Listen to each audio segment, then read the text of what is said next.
Namaskar, Jai Shri Krishna. Enlightening text 18, text 19 and text 20 of chapter 5, the cause of all causes of second canto, the cosmic manifestation of Srimad Bhagavatam. Text 18. Sattvam rajastam iti nirgunasthya gunastroyah sthiti sarga nirodheshu gruhita mayaya vibhoh. The Supreme Lord is pure spiritual form transcendental to all material qualities. Yet for the sake of the creation of the material world and its maintenance and annihilation, he accepts through his external energy the three modes of material nature called goodness, passion and ignorance. The Supreme Lord is the master of the external energy manifested by the three material modes, namely goodness, passion and ignorance, and as master of this energy, he is ever unaffected by the influence of such bewildering energy.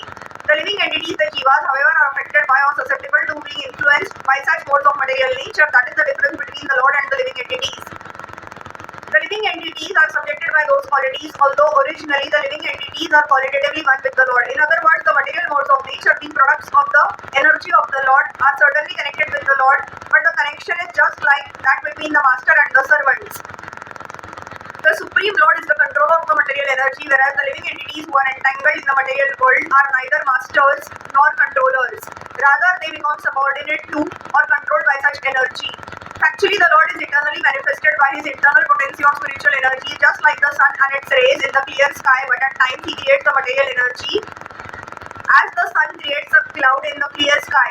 As the sun is ever increasingly unaffected by a spot of cloud, so also the unlimited Lord is unaffected by the spot of material energy manifested at times in the unlimited span of the Lord's rays of Brahma Jyoti. Text 19. कार्य कारण कर्तृत्वे द्रव्य ज्ञान क्रिया श्रयाः बधनन्ति नित्यदा मुक्तं मायिनं पुरुषं गुणः. These three modes of material nature, being further manifested as matter, knowledge and activities, put the eternally transcendental living entity under conditions of cause and effect and make him responsible for such activities. Because they are between the internal and external potencies, the eternally transcendental living entities are called the marginal potency of the Lord. Factually, the living entities are not meant to be so conditioned by material energy, but due to their being affected by the false sense of lording it over the material energy, they come under the influence of such potency and thus become conditioned under the three modes of material nature. This external energy of the Lord covers up the pure knowledge of the living entities eternally existing with him, but the covering is so constant that it appears that the conditioned soul is eternally ignorant.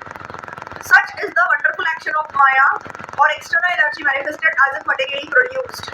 By the covering power of the material energy, the material scientist cannot look beyond the material causes, but factually beyond the material manifestations, there are Adhibhuta, Adhyatma and Adhidaiva actions which the conditioned soul in the mode of ignorance cannot see.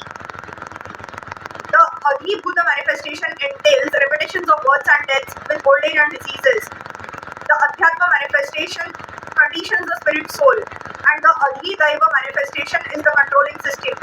These are the material manifestations of cause and effect and the sense of responsibility of the conditioned actors.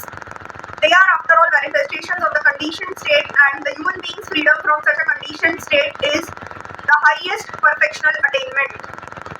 Text 20.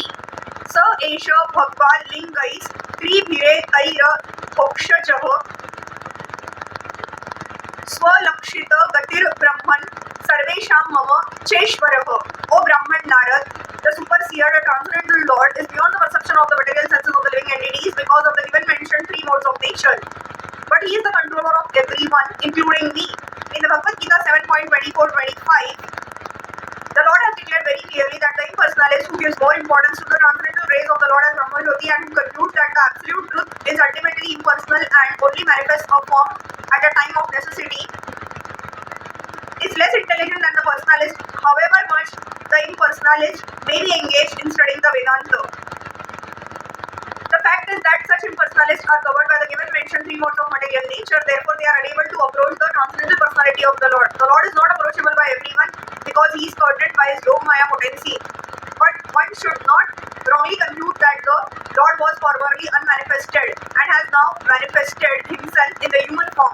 The misconception of the formlessness of the Supreme Personality of Godhead is due to the Yoga Maya curtain of the Lord and can be removed only by the Supreme Will as soon as the conditioned soul surrenders unto him. devotees of the Lord who are transcendental to the given mentioned three modes of material nature can see the all blissful transcendental form of the Lord with their vision of love in the attitude of pure devotional service. Hare Krishna.